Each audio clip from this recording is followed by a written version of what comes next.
Evening all, welcome to Good Chats. Made it just in time for 8:15. And I finally remembered to turn the sound on, hopefully, tonight. So welcome aboard to Good Chats, everybody. Welcome to Splash Fam. Nice name, hey.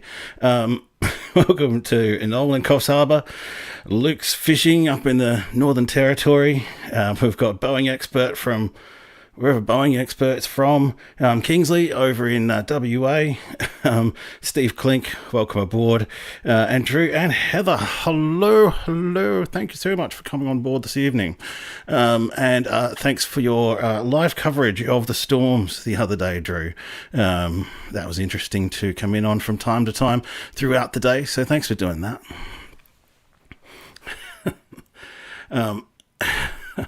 Oh, the Van Couple's here and Archer's here as well. Welcome aboard. Really nice to catch up with you guys on Sunday. We seem to keep meeting a lot these days. May that continue. Yeah, how is everybody? What have you been up to this week? Have you been doing anything interesting? Like storm chasing, like Drew did during the week. Go check out Drew's channel and some of the lives that he did where he was covering the storms and the storm surges down on the coast in Adelaide as well. So everyone's got to go to school, don't they, Archer? Anyway, I have been up to a few bits and pieces this week. As you know, I was up at Steamfest on Sunday. I have been doing the usual research kind of thing and my volunteering for Walking SA. So go check out Walking SA on Facebook and stuff, because that's what I kind of do as a more serious volunteer role at this point in time. Adulting is kind of interesting, and at the moment, being a bit of a YouTuber house husband has been an interesting stage of life, that's for sure. But we've got a bunch of stuff to talk about tonight. And that's generally what Good Chats is about. I kind of put together a few things across the week that people have sent me or that I've come up with, and we talk about what's coming up with all of us in the chat room and events that might be coming up and what I've got coming up as well in terms of my plans for videos. And occasionally we'll take a bit of a look back as well.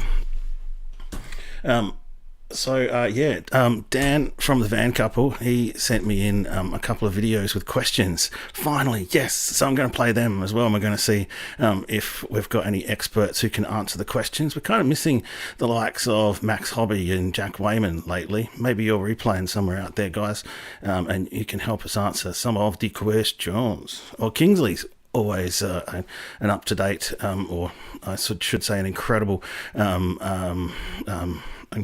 amount of knowledge on railways and stuff like that. So now the weather was pretty bad the other day. Andy, how was it down your way? Hopefully you guys got some rain to kick things off and maybe give things a little bit of a green up. I don't know. So we're going to go through Dan's questions and picks. Playing in the magic window there is a drone video that I did while I was up at Steamfest. I didn't publish it because, to be honest with you, I kind of felt like the drone was getting a little bit close to the train and all the people in the train and stuff like that, so I haven't published that publicly. I don't really want to attract attention to myself in terms of, oh, hey, here's me flying a drone over a train against all the rules. Then I've got some images coming up, and I'll touch on what I raised on that YouTube poll, which was really interesting, about colorization of images and some of the images that I'm researching hard at the moment for the Hawker to Murray Railway. I'll show you the animation that's coming up as well. And then we'll do a book of the week, because I picked up a few of those over the last few days and last few weekends. And then we'll close out from there. We'll see how long we go.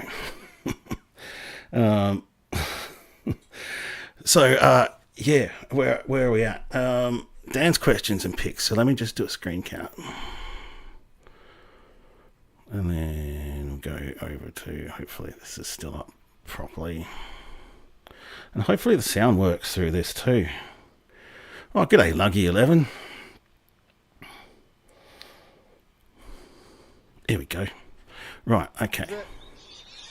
And there's this old goods shed that I've seen in old photos. Any clue to what it was used for? So, yeah, the question is that little tiny shed there next to the building at Nan Station, or Narran Station, I think it was. I wondered what that was when I was there too. I wondered if it was some kind of auxiliary ticket booth or something like that, maybe. It didn't have any information on it other than it was unsafe to try and go there. That was quite interesting, this sort of 1 meter by 1 meter square patch of ground, which was hazard to enter. What's a lampshade? No. Oh, g'day, Kane. Welcome aboard.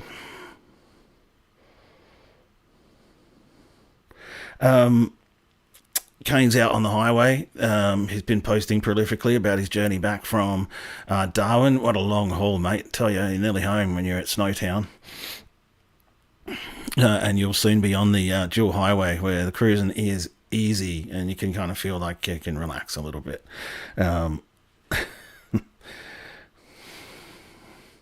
Oh, yeah, that's right. Boeing's over in the Coffs region up there somewhere, and the rain just won't bloody stop. I'm not sure how much you got the other day, Kingsley. Didn't look like much. We copped a fair bit in the end, but we could certainly do with an awful lot more. He's barreling along. Oh, okay, right, yeah.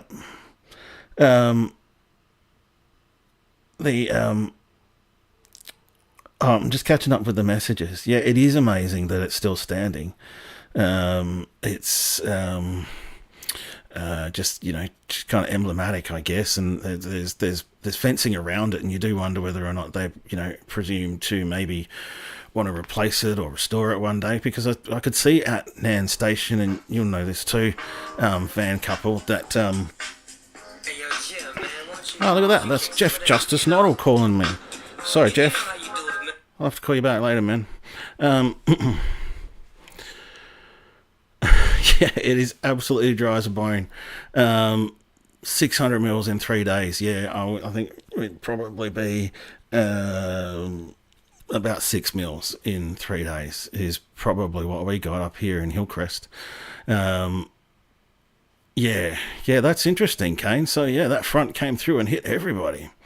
Oh, that's pretty good, Kingsley. 35 for the month. Yeah, wow. There you go. There's the rain. So, if anyone does know what that small shed next to the Nan Station building that's kind of fenced off at the moment is or was, then let us know. I'll go back to the screen cap and I'll do another question, because Dan had 3 questions. Well, I think so, at least, anyway. Let's go down to here. Zoom into here. Go into there. Here's another one for you. The old slate through the walkway here. Yeah, check it out. Oh, it's got the wear and tear. Yeah, fair call, Kane. Isn't that cool? Hey? That's rad. History in itself right there. Come on, lad, let's go. And the question was, right down there. So the lad and I were just sitting here on the old platform, feeling the old slate, and I was wondering where'd it come from. I wonder if it came from the old Wollonga slate quarry. Good question that needs to be answered. That is a good question that needs to be answered. So we might have covered the boring reason that tool shed or broom shed was there. I was going to say too, you might have noticed inside the Nan Station building there's the Lions Club, and it actually looks like there's a bit of memorabilia in there, or maybe even a model railway, and some other displays and stuff like that. So I have considered, I just haven't done it yet, finding the Lions contact details and getting in touch and seeing what we can do. Oh, g'day O'Malley, welcome aboard. Hey Pete, welcome. Bloody work. Brookliner. Hang on. Yeah, go explore the Dorigo rail line as much as you can while you can. And try and find as much as you can. We all well know that you can't really get to the tunnels because they're a long hike up an overgrown track, or you have to go through private property these days to get to them, and the private property owners pretty good at looking after their privacy, I've heard. But then I've also heard other people who managed to get in there as well, and they're not going to say how they went and got in there, but they're still going to post the videos of it on YouTube. Weird, I know.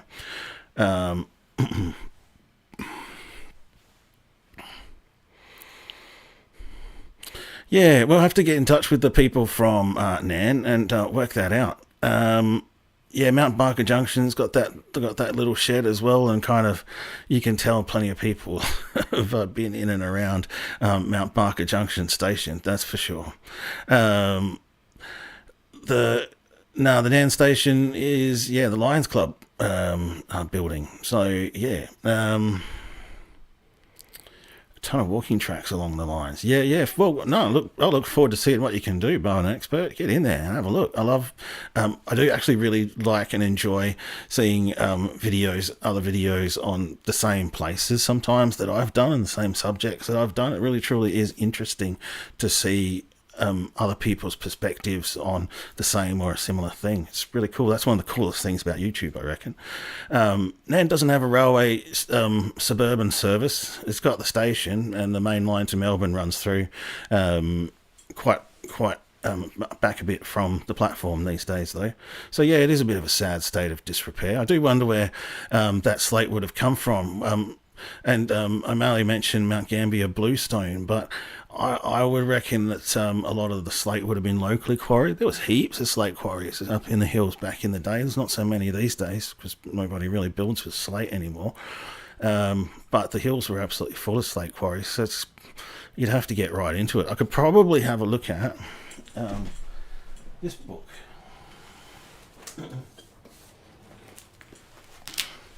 This one. The railways in the Adelaide Hills. But I'll have a look at it offline. That'd be really boring, just watching me read a book online. I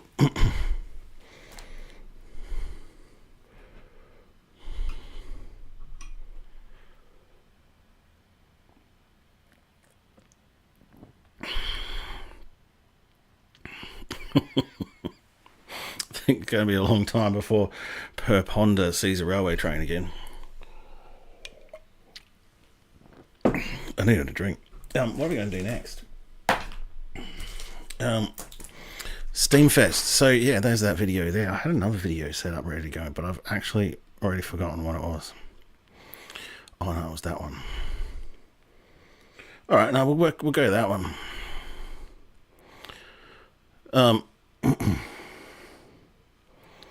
So this is, you can tell I'm keen to do this video, but I'm not actually getting out in the field until next Thursday, that I've already done the animation for it. But this is the section of line that I'm going to be looking at when I travel up to Mari and Paratilna. So I'll be... up there, up at Farina too. Drew and Heather, I noticed you guys have been up in Farina recently, so I'm looking forward to seeing it myself. The old Wombi platforms, I think pretty sure Wombi was the platforms were still there. Maybe I've got this wrong. I might ask Jeff, who called a minute ago. Not only was he the station master of the old Quorn railway station, the last station master there, he was the last station master of Wonby station. So I'm staying in touch with Jeff, and I'm going to go down and see him on Friday and work with him. I have shrunk too. Thanks, production team. There you go. And I'll be headed there to...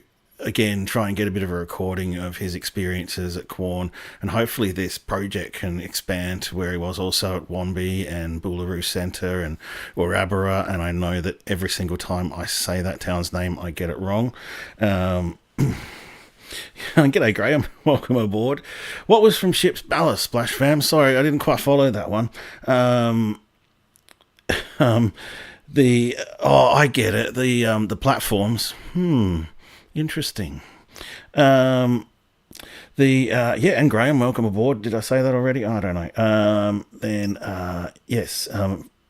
The bakery has opened, and that's another reason why I want to go there as well. So maybe if they have mobile coverage, we can live stream smashing a pasty from the Farina Bakery or something like that. It's only open for a couple of months. I caught up with them a while back at the caravan and camping show and was alerted to their very short season. So that will be fun Outback Bakery experience. I'm looking forward to that trip through the Outback there. I can't go further north to Udnadada and then on to Alice. Time and money kind of prohibit that trip at the moment, but at least when I do that trip, I will have gotten a big portion of the old Goan Railway already out of the way. So we'll call this part 1. Look, it's still Gyra and Boeing expert. Yeah, I've got that on my big wall planner calendar. Maybe I should show you the mess of my calendar one day. I wrote down something called R2P the other day, and then 3 days later I look at it and go, what on earth was I thinking? I don't even know what that was. But anyway, it's chaos. Somewhere in the last half of the year, I hope to, fingers crossed, to get up and do northern New South Wales and spend a bit of time around northern New South and up around southern Queensland as well, and maybe even come back down through the middle and do a little bit there as well. That is a bit of a pipe dream at the moment, but and it's on the planner just so I kind of know and everybody knows where it's going to be, but no concrete plans as yet. But generally these things, when I put them down on the calendar, I end up doing them. What else are we going to do? Colorization. I was going to talk about colorization just a little bit because I mentioned it on the stream the other week, I think, or someone asked about it, and I felt like it was kind of a bit of a whole another level. A whole nother level when it comes to adding something more to the videos that I do already, and I thought that would be great. But let's test the theory first. And so I began using the AI tools, and then I started going a little bit deeper into brushes and filters and all that kind of stuff over the last week or so. And I have published those two in that poll that I did on YouTube, and I found it really interesting. And I don't know, anyone else who engages in YouTube polls, do you find the same thing, that you kind of end up very much with a 60-40 or even a 50-50 split a lot of the time, which is really interesting. So, and the people who commented were all the ones who were commenting on the side of nah. And I do tend to agree with all those comments. I'll show you what I mean. Queensland's usually a blast when it comes to trams there. I haven't even gotten to trams yet, Boeing expert. Again, that's a whole nother sort of subject over there, right? I'll go to slideshow now and I'll bring that over. Here's a photo that I've always liked, a photo of Quorn back in the 1880s. It's a photo that doesn't even look like a photo. Probably had a lot of touching up done even back then, back in the day. And then I colorized it. This one actually turned out not too bad. It's hard to say why. The AI may have had some exposure to Quorn and colors and sort of understanding the date of the image, and it's sort of looking at other images and other descriptions of Quorn perhaps back there in the internet somewhere. Yeah, and it does. Some photos from the old days do look like a painting, but I'm pretty sure they had a lot of touching up. That's where I tend to sit as well, Van Couple. I think that the black and white and just putting some motion into the black and white photo is kind of enough. It provides a bit of a contrast and provides a bit of a different looking window into the past. Plus, also, I've also managed to get Dad's phone inside the...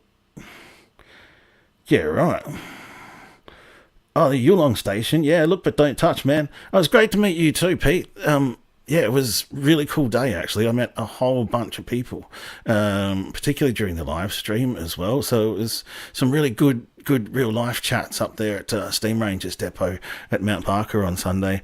It's only $5 to get into that event, right? Like, I should have just given them more money, because that's a pretty damn cool event to have on, I have to say. Yeah, so then...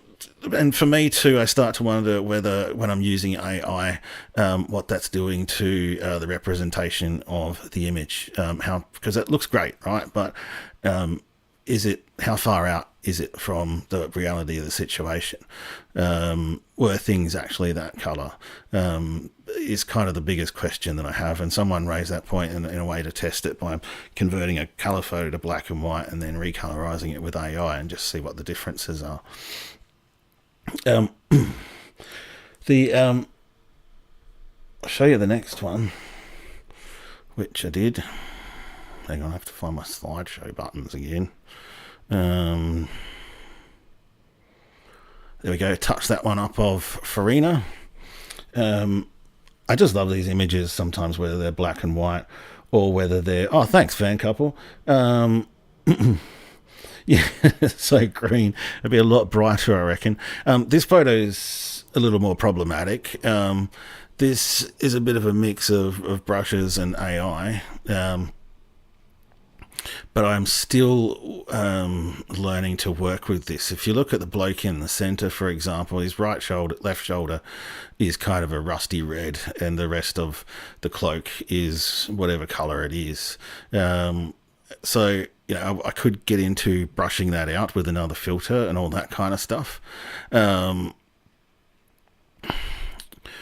use it on a power station to make it feel like stuff were still there on the boilers, but yeah, and I might actually use it in that kind of... I've tried to use it in that kind of, obviously then now format, and maybe fade in, fade out, and make it seem like people were there by, you know, using opacities and filters and stuff to screen it out. So I had a lot of trouble working out the sky on this image. So that's the next stage as well. You know, I tried to work with the sky, but it was just making the bloke with the black hat on the left look really strange. But the Farina one, just as an image itself, right?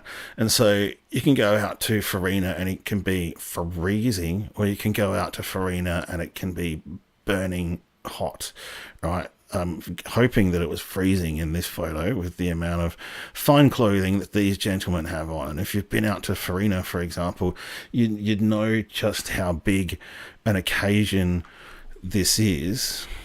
Oh, I don't think I'm even fitting it properly. Let's fit it properly. No, it's fitting properly. How big an occasion this would have been. Everybody dressed up in their nice polished shoes and everybody in their ties pulled right up to the neck. And every single one of them is wearing a hat. So, you know, there's these social cues that also go on in some of these photos. And also, they're all men.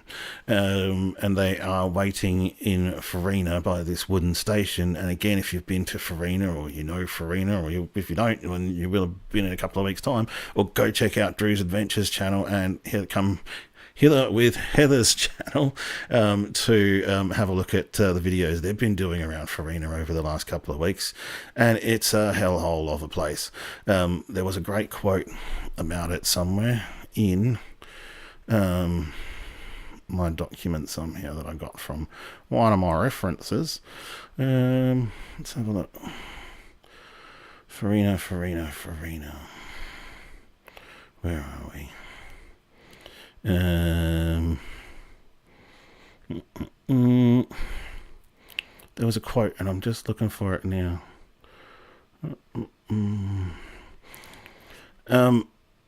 As one visitor in the 1930s famously put it, Farina was the last place on earth God made, and then he turned around and threw stones at it. G'day, Pocket Watch. Welcome aboard. And that is the gentry of Farina living the high life before they jump on the train. Shane Oakes, welcome aboard. There must be some kind of it's nearly been half an hour trigger or something like that. Yeah, that's really interesting perspective on that, Heather. But even in the case of these images, right, with these gentlemen wearing their coats and stuff, I wonder where the AI is getting its colour cues from. They have to be getting them from somewhere. So yeah. Yeah, it's good conditions for a bakery out there in Farina for the next couple of weeks, though, so I'll definitely be out there. It has been a while, Shane Oace, and it's been a while, Pocket Watch. Welcome aboard. We're about halfway through, or maybe a little bit more than that. I was going to also ask a question as well. One more question before I go to Book of the Week as well. Good luck, Luke. Stay safe, mate. Thanks for coming on board.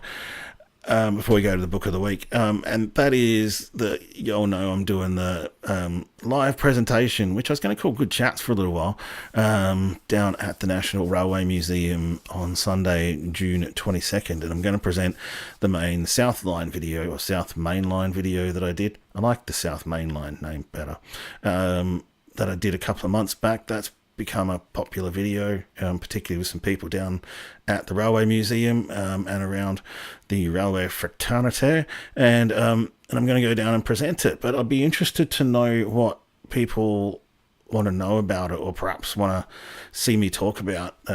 If I'm going to present this video, then what am I actually going to talk about? So if anyone can give me any tips to put into the script on that, then let me know. If you were going to be invited to present a video to a meeting or to a group or something like that, what would you like to say about the video? You know, if that group was interested in that video that you made and wanted to learn a little bit more, what kind of things would you talk about? Oh, married writer. Oh, okay, that's cool. That's interesting. Oh, wow. Look at that. The things we learn here on Good Chats, right? And that's probably what I want to learn, is just what the hell am I going to be presenting when I present stuff on June 22nd. So we go to Book of the Week now. Book of the Week was something I picked up. We're still in a small screen. Sorry. Go to that one. 10. I wonder why this video is not actually playing. Oh no, it is playing. Just nothing actually happens in that video, that's all. So I was going to talk about this that I picked up at Mount Barker Steamfest, and I picked up a hat pin as well, an old South Australian. It's broken, kind of bent and all out of shape, but I got it for $1. Well, actually, I gave him $5 because I didn't want him to just put $1 through the FPOS machine. And then I grabbed a bunch of books as well while I was there. I love these events because they quite often drag books out that are not actually always available at their bookshops either. So you see some interesting things. I have seen this one down at the National Railway Museum though, and this is another Steve McNichol publication, RailMac. And that is something that is I think still available, definitely still available down at the Railway Museum. And so this was essentially almost like a bit of an adjunct to something like Catchpoint, a bit like a magazine. But so you have a few different articles in these. So it's a journal, so people contribute articles.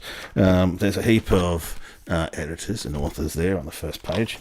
The first article in it is a focus on Saltire in the Pitchy Ritchie Pass. Sorry, I'll get rid of that. The next one, which I was particularly interested in, because I always pick up these things and have a flick through them, and obviously I'm interested in this one, and this is a tale in every siding, right? And so it is the Going Railway from Port Augusta up to Alice Springs, and it's got a bit of stuff there about all the old sidings that appear along the line that you won't find on Wikipedia or anywhere on the internet for that matter.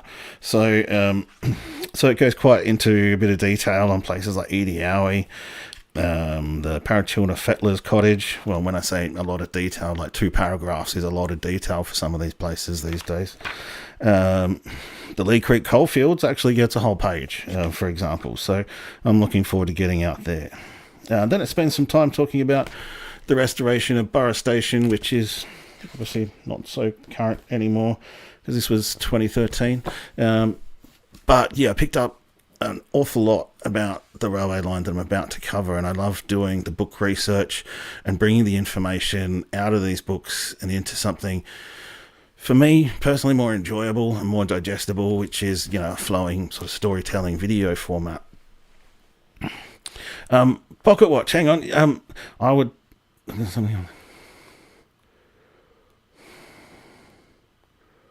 That's a great suggestion. Thanks, Pocket Watch. I appreciate that. Yeah, Drew, I appreciate that too. So the behind the scenes stuff. Yeah, cool. Okay. Yep. There is, I guess, some things that were in the video, weren't in the video, that I could probably talk about, and I could talk about the reasons why I didn't include them in the video. I could probably talk about some of the things that I'd like to explore further, and talk about some of the nuances of getting to and capturing some of these locations. Like some of them, for example, you can't legally get to. You know, there's where the old bridge was near Kanman 2, near the mine there on the railway line. You can't get to that without negotiating access through private property or actually being on the train. So yeah, which kind of costs money, right? So anyway, that's where we're at. Those of you who know the show, it's time for the last questions and the last submissions. I always give people a bit of a warning. Man, I've got to find my thing. What's going on?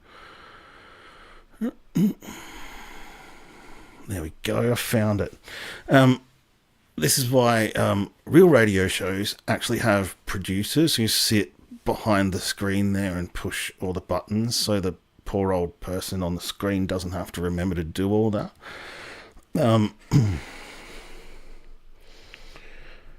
It's been a blast tonight. Thank you. It's been just over half an hour. Sometimes these things can go for a while, and sometimes I kind of get through the subjects a little bit too quickly. I don't know. You know exactly what I mean, Heather.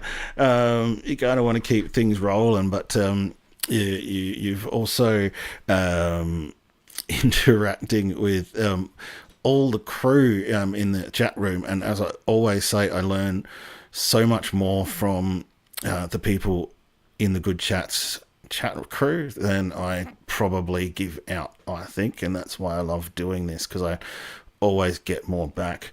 I'll definitely look further into railways in the Adelaide Hills. Dan, thanks for sending those questions in as well, and sending them in like that. Yes, I like to call my style authentic. Some others might call it bumbling, and others might call it original, but I'll just stick with authentic. Thanks, Drew. Appreciate that. Thanks for coming on board tonight, mate. Thanks for coming on board, Heather. Thanks for coming on board, Pocket Watch. Raw. That's a good word for it, Pocket Watch. I like that. Splash Fam, thanks for being first on board. Noel, thanks for coming tonight. Appreciate it, mate. Always appreciate your input. Luke's Fishing has gone to sleep. Good night, sir. Boeing Experts, try and stay dry, mate. Steve Klink, thanks for coming on board.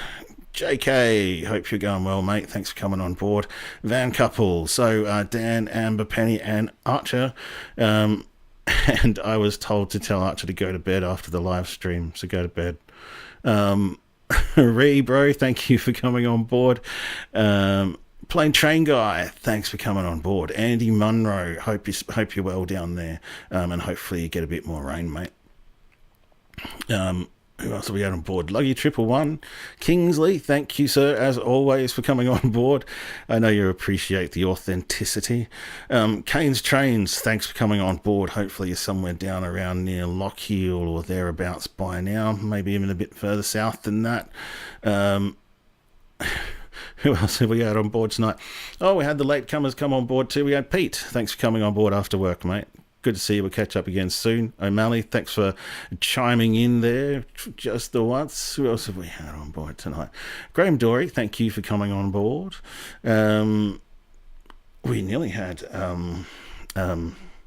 Jeff Justice Noddle on board there, if he'd come in not on the phone. Who else have we had? We had Pocket Watch. Thank you for coming on board. Shano Ace. It's been a while, mate, but thanks for coming.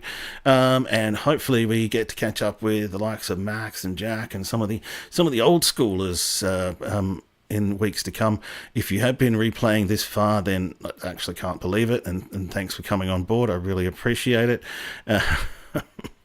And well, I'd like to think I'm more entertaining than a staff meeting. Yes, Drew was here too. Always a pleasure to have all of you guys on board, particularly Drew and Heather, who've been alongside this live stream thing for nearly 3 years now, and I've kind of grown into it and I love doing it, and there's a lot more authenticity to come, you know it. So cheers everybody, we'll see you next Wednesday at 8:15 p.m. Bye for now.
Heather's telling me to turn the bloody mic off again.